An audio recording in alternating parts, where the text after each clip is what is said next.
Max is our invited speaker, Max Hirschberger from RIKEN Center of Emergent Matter Science in Japan. So Max did his PhD at Princeton University in the group of Huang Ong, and followed by 2 years of postdoctoral research at RIKEN Center. And since 2021, he leads an independent research group in University of Tokyo. And his topic is heat transport in solids. So thank you, Max, for agreeing to give us a talk. Yeah, thank you very much, Daniela. And yeah, I want to thank all the organizers first for giving me this chance. It was kind of a late notice information that I can join this very wonderful event. But so you can hear me well, right? And you can see the slide? Just confirming? Yes, everything's perfect. Okay, great. Then I will start the presentation. So I've already been introduced. So today I will talk to you about magnetism and skyrmions, and also kind of time dynamic effects. So effects that appear when the magnetic texture is not static, but changes with time. Okay, so this is a kind of a summary of the contents.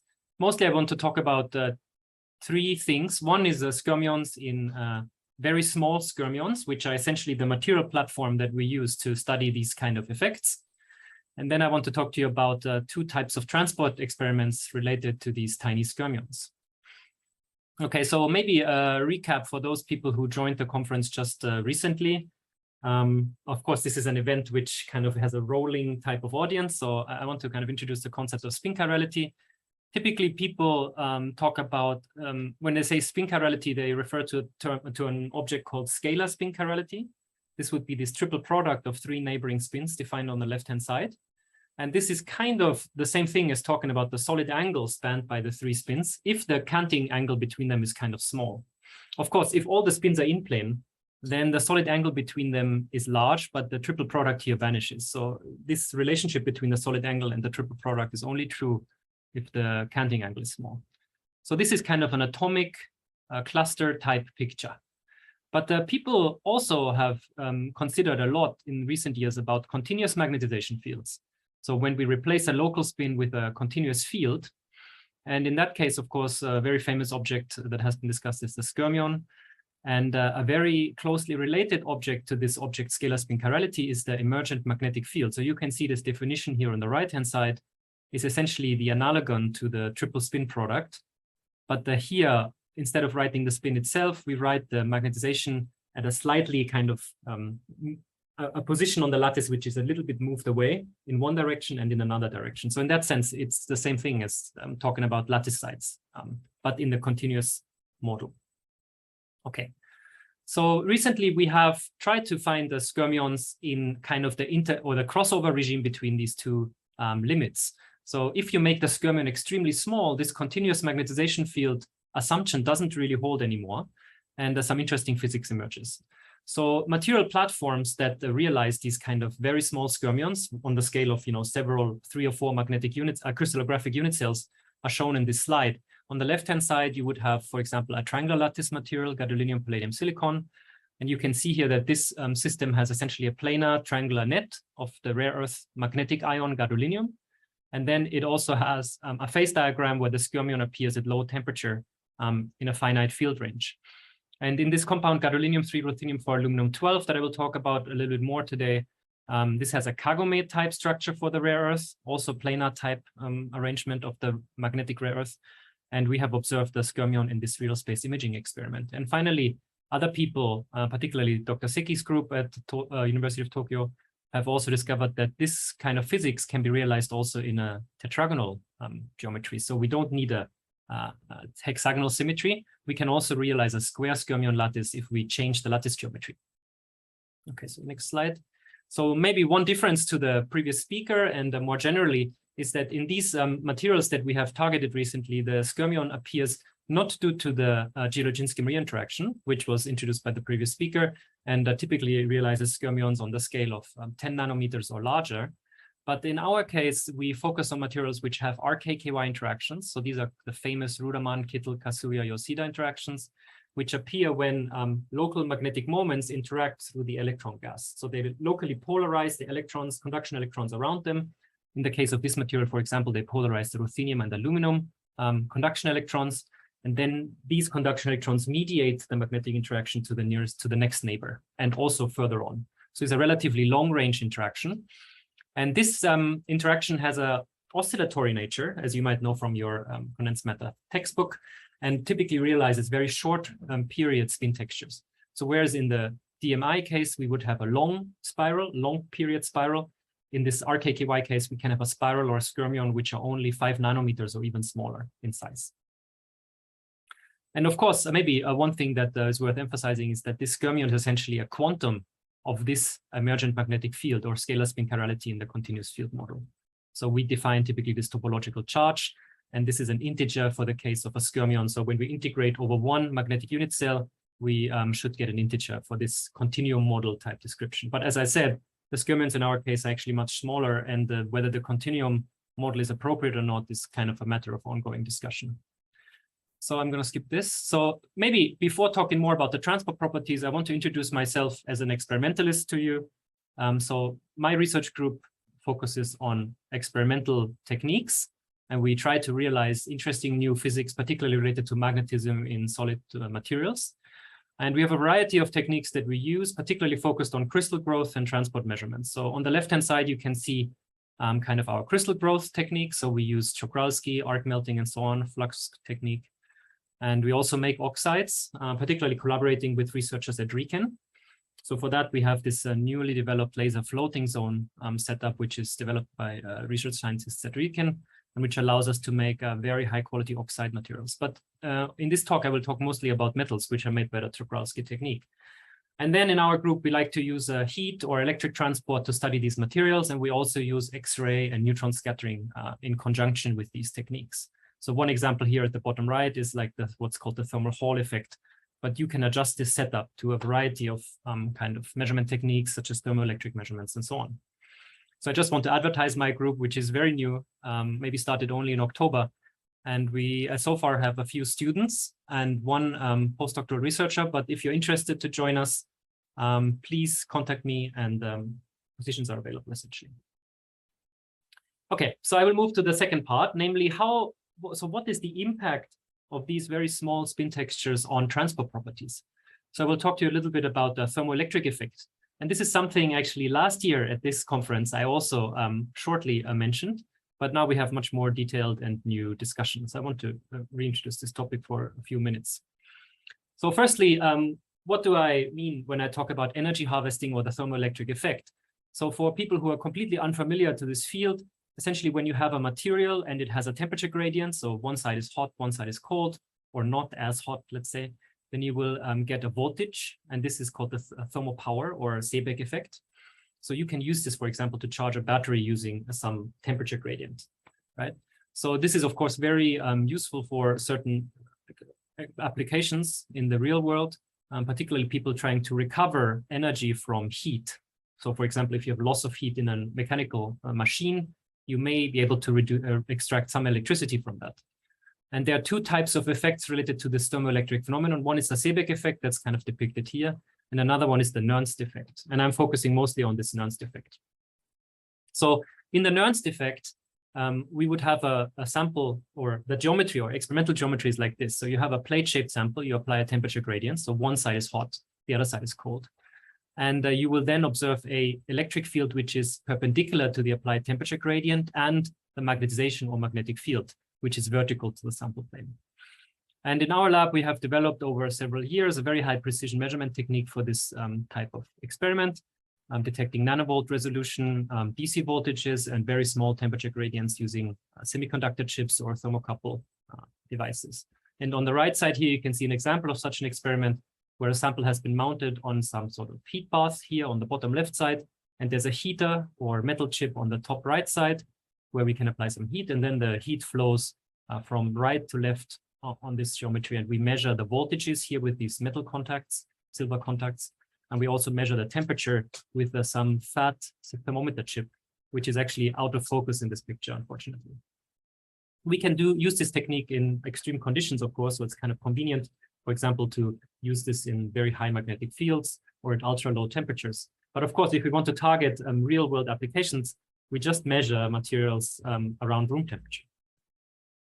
So my point here is maybe the takeaway message from this work, which is published 2 years ago, is that the Skyrmion can create a very large thermoelectric Nernst effect. So this is shown in this plot. On the left-hand side, you can see some ferromagnets, for example, mangan silicide in the field polarized state. So when we apply a large magnetic field, some large Nernst effect can appear.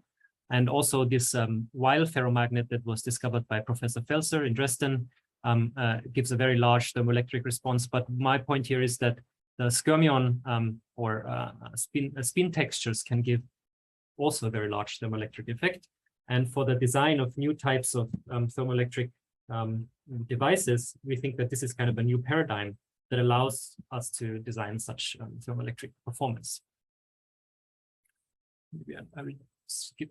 No, I will talk about this. So how do we explain fundamentally this kind of transport effect?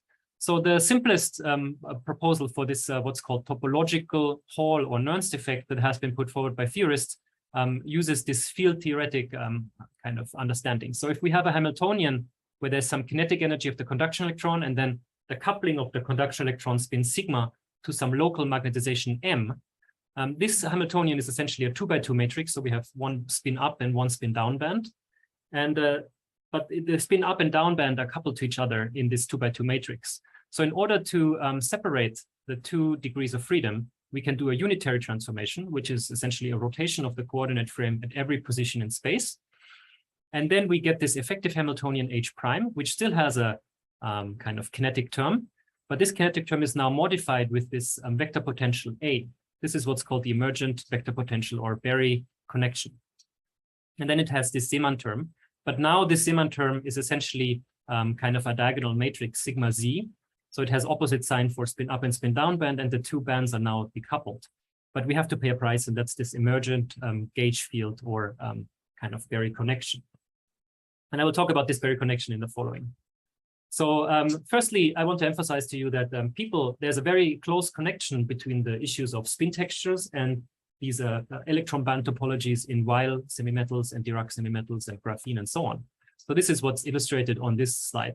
So on the left-hand side, you can see a summary of the relevant equations for what's called momentum space Berry curvature. So this is essentially kind of the effect that appears in conducting metals, which have this kind of nodal degeneracy in their band structure.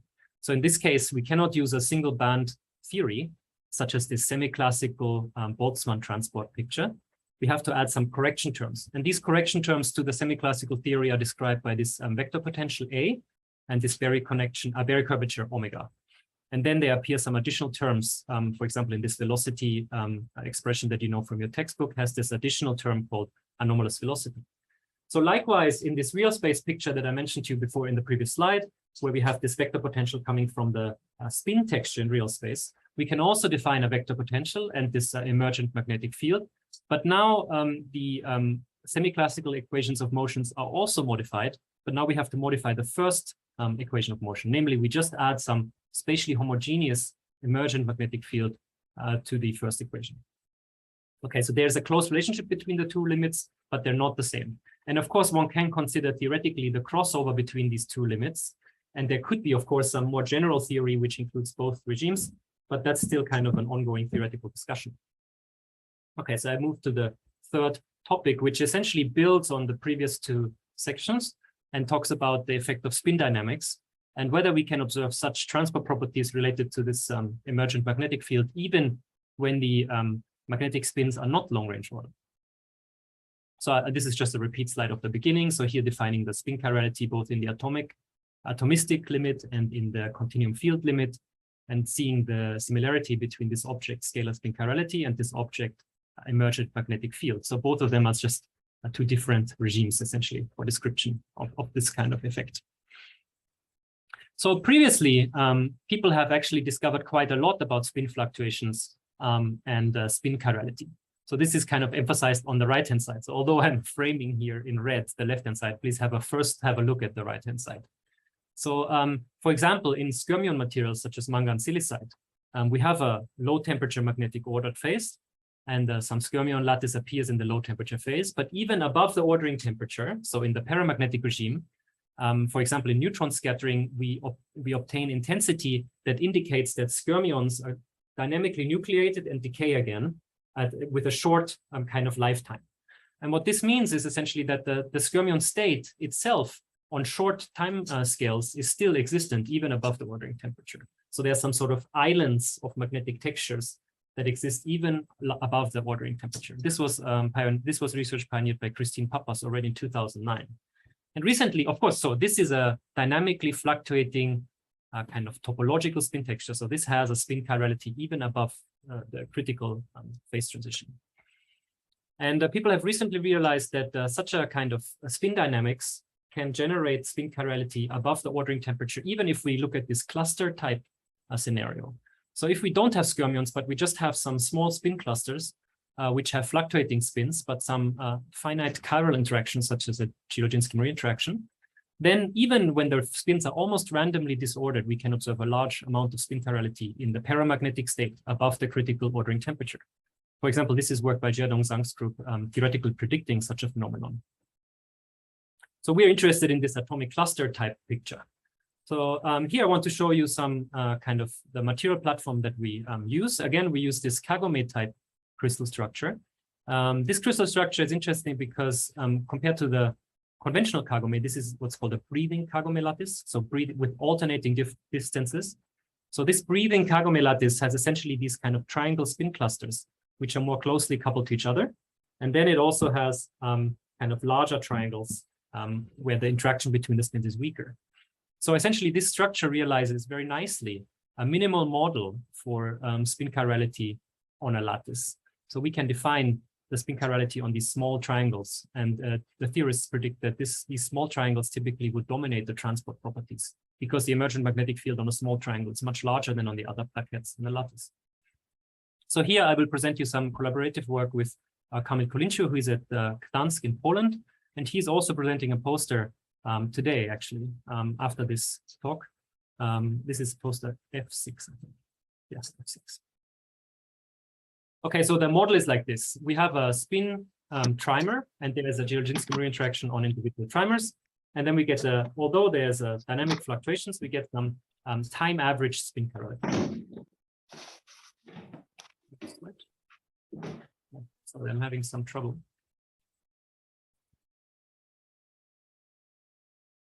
Okay, so this is the experimental result.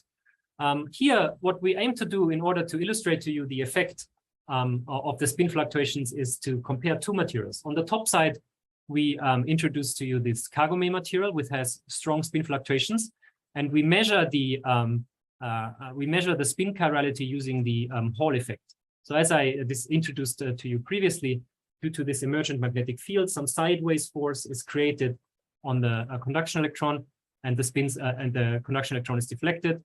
And for example, in this Kagome material, we observe a very large spin chirality even above the ordering temperature.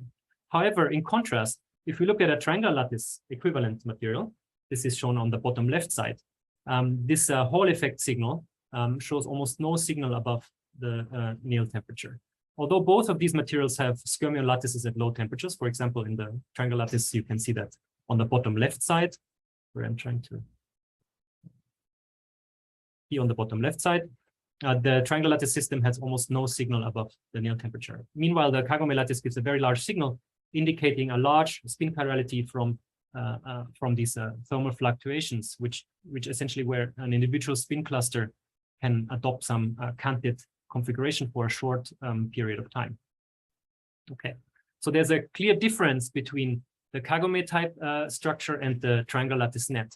And the reason for this is, as we discussed in our preprint here on the bottom right side, that in the triangular lattice, all the neighboring lattice elements or triangles are all equivalent to each other.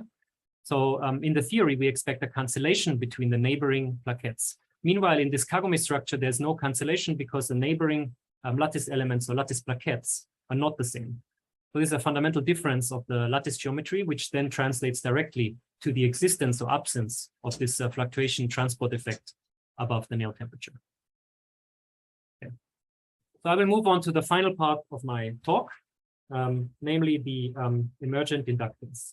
So I've talked to you a little bit about how kind of fluctuating spins can generate large transport effects. And now I want to talk to you about how an applied current can move spins and generate interesting transport effects. So it's kind of a related but a different scenario. So firstly, I want to introduce the concept of emergent electrodynamics. So I touched a little bit on this before when I mentioned the emergent Berry connection. But to make a more general statement, of course, in solids, the electron or conducting particle is not just a particle, but also a wave. So we also have to think about the kind of duality between particle and waves. And being a wave, such a fundamental excitation, such as an electron, lattice vibration, or even a spin wave, of course, has an amplitude degree of freedom, but also a phase degree of freedom. And we can, for example, realize interference effects between different waves.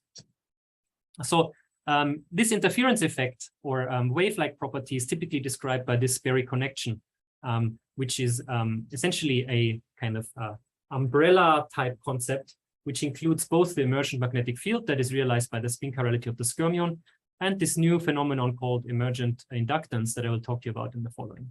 So this Berry connection essentially generates both static responses, for example, the topological Hall effect from the emergent magnetic field, and it also can generate dynamic responses from moving spins, essentially.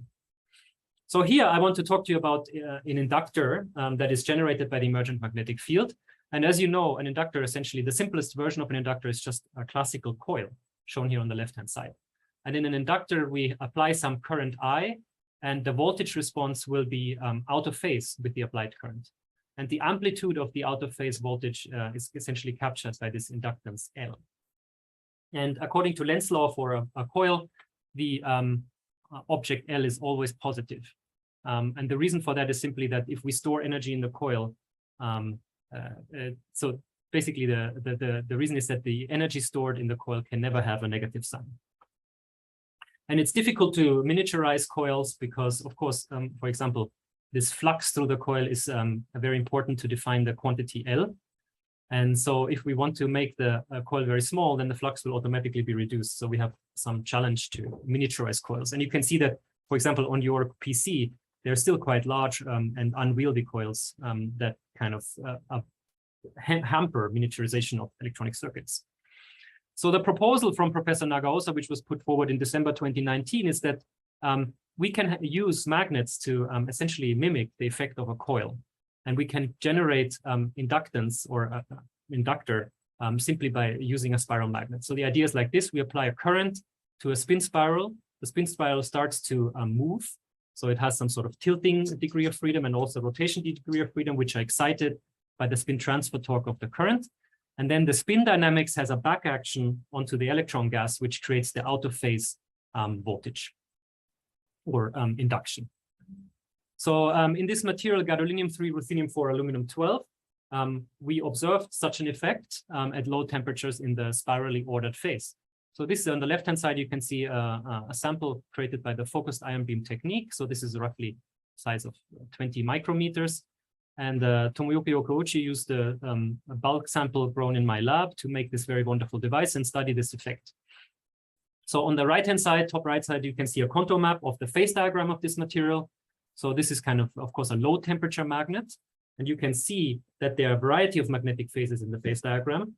But the spiral or proper screw state, which appears at low magnetic field and low temperatures on the bottom left, essentially, realizes the largest inductance response at low temperatures. And what we found is that when the device is made smaller, the signal actually increases, which is, of course, the opposite of what happens in a regular coil. So although the signal is still, not competitive on a commercial sense, the interesting scaling law of the signal with the size of the device was observed, where the signal is strongly enhanced when we make the device smaller. And this, of course, happens because for very small devices, the current density we can apply is much larger for the same amount of current. And therefore, the spin transfer torque and the kind of current-induced effects on the magnetic spiral become much larger. Okay, so this is my final slide on the inductor and also of this talk. So here, this is kind of a summary of 2 points. One is, how can we be sure that we really measure some inductance? So here, in order to compare inductance and capacitance, we measured the frequency dependence of the signal, and we found that the signal is roughly linear in frequency as expected for an inductance. And also an important point here is that the inductance is actually negative in this case.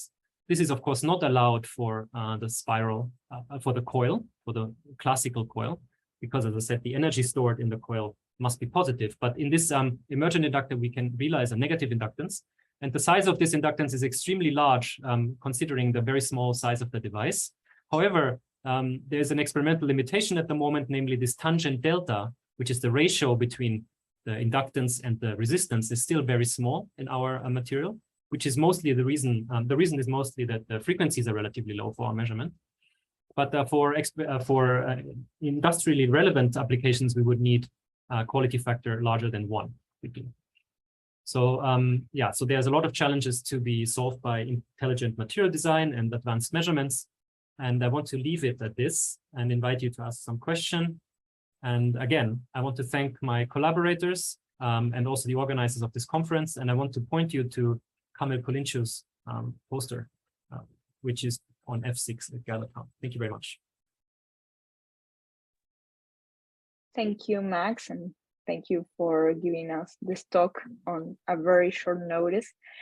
So does anybody want to ask something to Max?